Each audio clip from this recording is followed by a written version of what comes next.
Olha, com a reforma tributária já em andamento, empresários que fazem parte do Simples Nacional precisam redobrar a atenção. Uma mudança que parece técnica pode, na prática, definir quem ganha ou perde competitividade no mercado. Vou receber aqui, já estou aqui com o advogado tributarista Valdemar Fernandes para explicar a diferença entre o Simples tradicional, o Simples híbrido também, porque essa escolha virou uma questão de sobrevivência para as empresas. Lívia Pessoa, que está aqui também. Lívia, boa noite para você. Boa noite a você, Aline, ao doutor e quem está conosco em casa. Doutor Valdemar, seja bem-vindo. Muito obrigado.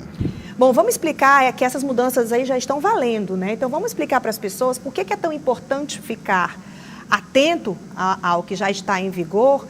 A gente trouxe esse tema do Simples Nacional porque a maioria desses empreendedores fazem parte desse sistema, né? Por que é tão importante ficar atento a essas mudanças? Isso. As empresas do Simples Nacional, hoje, segundo registros, equivalem a 28% de todas as empresas do Brasil. E, proporcionalmente, é quem mais emprega. Então, o impacto no Simples, basicamente, reflete na saúde da economia brasileira.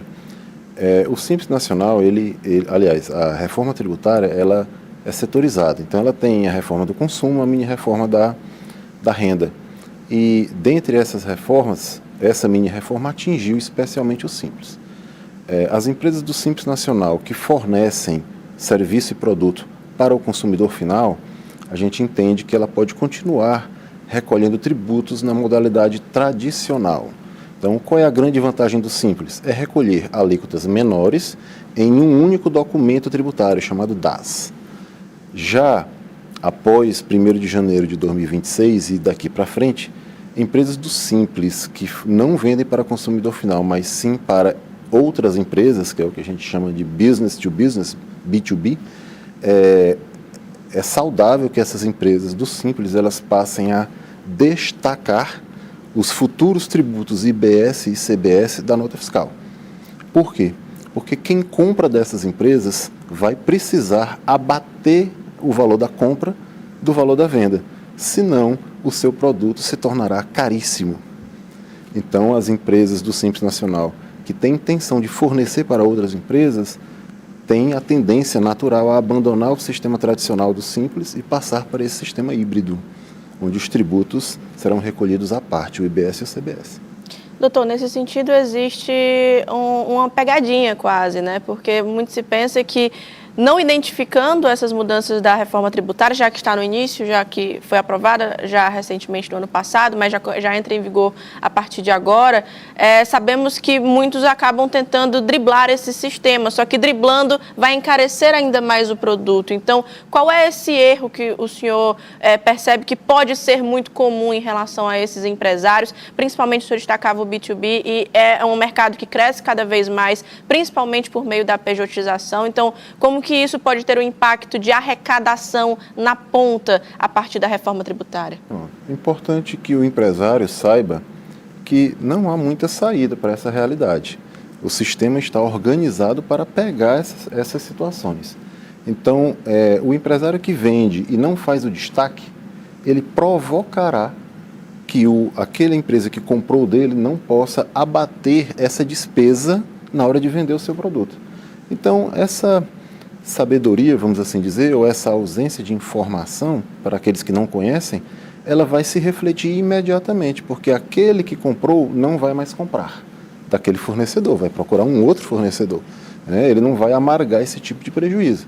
Existem ramos da economia que a margem de lucro, inclusive, é praticamente igual ao peso da carga tributária. Então, essas atividades elas terão de ser administradas com muita cautela para a empresa não entrar, inclusive, em prejuízo e fechar. Então, essa realidade não vai conseguir ser escondida por muito tempo. Ela vai, a partir de janeiro de 27, quando a tributação do IBS e do CBS começa a valer, praticamente vai se tornar impossível esconder essa realidade. Bom, hoje o empreendedorismo no Brasil, ele também traz muitos desafios para quem abre seus negócios ou para a vida útil mesmo desses negócios, né? Os empreendedores, os empresários, eles têm sempre uma grande reclamação, queixa, que são os impostos, são muitos. são muitas obrigações tributárias e o ideal, né, a ideia da reforma é exatamente minimizar, diminuir, ajustar essa carga tributária para ajudar. O senhor vê que isso realmente pode funcionar para que essas empresas tenham uma vida maior, né, para que elas tenham uma sobrevida e consigam lucrar de fato, consigam empregar mais, para que elas não acabem fechando as suas portas? É importante que o telespectador compreenda que a reforma tributária ela tem a intenção de simplificar o sistema tributário, não as alíquotas de tributo. Porque reduzir a alíquota de tributo significaria imediatamente reduzir a arrecadação do governo, e isso o governo não tem interesse. Em alguns setores houve a simplificação, em outros não. Então é importantíssimo que o empresário tenha essa consciência, busque, principalmente nesse ano, que é o ano de testes, o auxílio de profissionais que já estejam preparados para isso, para testar cenários tributários.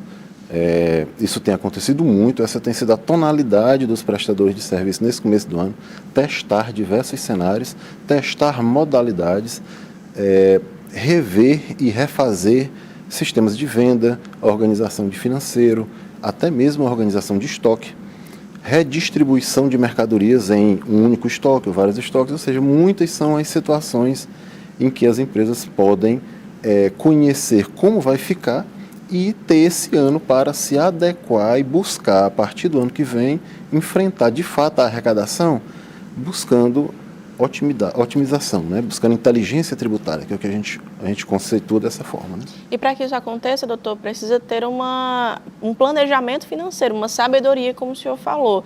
Isso pode chegar, de fato, até os pequenos empreendedores, os microempreendedores, porque é inclusive o recorte maior, do pequeno ao médio empreendedor que se utiliza do simples. Esse planejamento financeiro é palpável? É algo que é próximo? Sabemos que esse acesso, essa democratização, muitas vezes, de uma inteligência financeira não chega a todos. Então, como que isso pode ser tratado como também cidadania financeira? Muitos influenciadores da área do direito, da área financeira, estão trabalhando nisso. Muitos advogados estão se dedicando e contadores também se dedicando a popularizar mais essas informações. E aqui segue um alerta. As empresas do Simples, principalmente da área de serviços, serão as mais impactadas. Proporcionalmente, o aumento da carga tributária será incomparavelmente maior para essa categoria. Então, se essa categoria especialmente não se preparar, o impacto, como eu disse antes, diversas vezes provado, pode ser maior até mesmo do que a margem de lucro. Doutor Valdemar, eu gostaria muito de agradecer aqui a esses esclarecimentos. Então, é sempre importante que os empreendedores tenham a consciência, né, dessas consultas com profissionais como os contadores, como os advogados, para não errarem, né, para não caírem em pegadinhas, como a Lívia disse, e acabarem tendo que pagar a mais e terem prejuízos. Muito obrigada pelos esclarecimentos e até a próxima. Eu que agradeço a oportunidade.